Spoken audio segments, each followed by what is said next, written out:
Hello， 大家好，又係到咗早起了林天空故事嘅時候啦。今日繼續同大家分享馬太福音第112集。耶穌在公會前受審，彼得3次不認主。好啦，當耶穌被捕之後呢，耶穌嘅人呢就將佢帶到大祭司該亞法嗰度咯。文士同埋長老就已經喺嗰度聚會。當時彼得雖然呢，佢就真係驚起上嚟，就逃走咗啦，但係呢，佢都係個心呢都係掛住耶穌嘅，佢就遠遠咁樣吊喺耶穌後邊，直到呢大祭司嘅院子嗰度，佢就走到嗰度啦，就參雜咗喺嗰啲嘅差役嗰度，同佢哋一齊呢坐埋一堆，就要睇下究竟呢個事情發生係點樣啦。祭司長同埋全公會嘅人呢，就喺度揾耶穌嘅話柄啦，就做埋假見證咁樣呢去控告耶穌，一定呢就要治死佢不可。雖然呢有一啲嘅人佢就做假見證啦，但係呢就揾唔到啲咩真憑實據。最後有2個人呢就上前嚟就講啦，呢個人啊曾經話呢，我能夠拆毀神嘅殿，3日內呢又建造起嚟。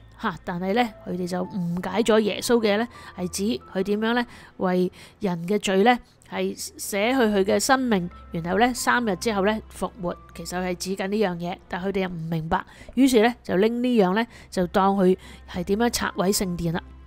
大祭司呢就企起身就對耶穌講啦，你點解乜都唔回答？呢啲人作見證告你嘅究竟係乜嘢？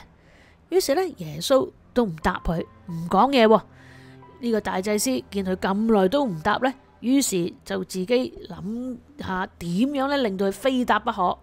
佢竟然就咁講啦，我指着永生神叫你起誓話俾我聽，你係咪神嘅兒子基督？係咪？呢個時候呢，耶穌就開金口同佢講啦，你講嘅係，但係呢，我要講俾你聽，後來你哋會見到人子坐喺權能者嘅右邊，駕住天上嘅雲降臨。哇！當呢個大祭司聽到耶穌呢番嘅說話呢，就好激氣啦。佢就呢撕裂佢嘅衣服，就講：佢講咗僭妄嘅說話，我哋仲何必仲見證人呢？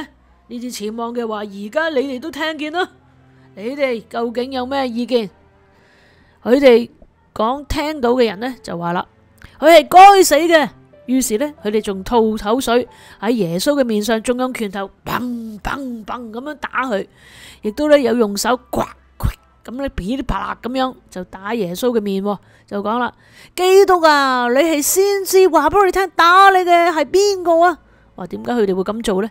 原來佢哋就對耶穌簡直呢有一個好深仇大恨咁，亦都好恐懼、好憤怒。咁樣呢，一切一直對耶穌講嘰哩咕嚕啦，一直呢對於佢嗰種即係一直呢耶穌嗰種嘅教訓啊，嗰種嘅行神蹟啊，點樣去即係做好佢哋嘅道德各樣嘢呢？因為佢哋唔及啊嘛，於是呢就將一切嘅憤怒呢此刻發洩晒喺耶穌身上，所以佢哋對耶穌呢極之嘅憤恨一時發洩晒出嚟啦。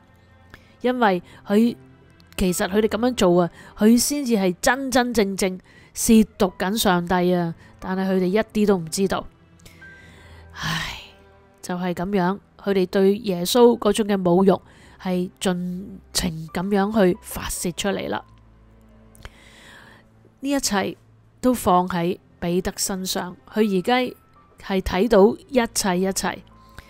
彼得喺外面嘅院子裏邊呢，就坐喺度，佢係其中一個座上客。呢個時候有一個嘅侍女呢，就走前嚟啦，就同彼得講：你素嚟啊，唔係嗰個加利利人耶穌一齊嘅咩？彼得喺咁多人面前呢，突然間驚起上嚟，就講啦：我唔知你喺度講咩嘢。當佢呢，就又走去第二度嘅時候，到咗門口呢，又有一個侍女又見到佢，就同佢講：係呢個人啊，係同嗰個拿撒勒人一齊噶，嗰個耶穌啊，咪就係同佢一齊噶咯。彼得又講啦：我發誓啊，我唔認識嗰個人嘅。過咗冇幾耐，旁邊呢又企咗一個人嚟啦，同彼得講啦：你呢就真係同佢一黨嘅，你個口音啊將你露底啦。彼得，我發咒起誓啊，我唔認得嗰個人嘅。呢個時候彼得呢就想起耶穌嘅說話，話雞叫以先，你要3次唔認我。呢個時候彼得就出去，夫子耶穌啊，睇唔睇到啊？當彼得想起耶穌之前講過，你喺雞叫以先要3次唔認我嘅時候呢，佢就為自己之前講眾人都跌倒，我唔會跌倒，亦都為耶穌預告咗佢就係會咁樣嘅時候呢，佢就痛哭啦。原來一個人當佢痛哭知罪嘅時候呢，就係佢悔改嘅開始。唔知道呢，我哋對於自己犯罪有冇真係痛哭？我哋犯罪痛哭，識唔識得翻去神嗰度呢？抑或淨係犯罪痛哭，然後就放棄自己，同埋離神更遠呢？呢個呢，就係我哋有得揀嘅。喺呢一度呢，我哋睇到即係耶穌點樣俾嗰啲嘅人去唾棄。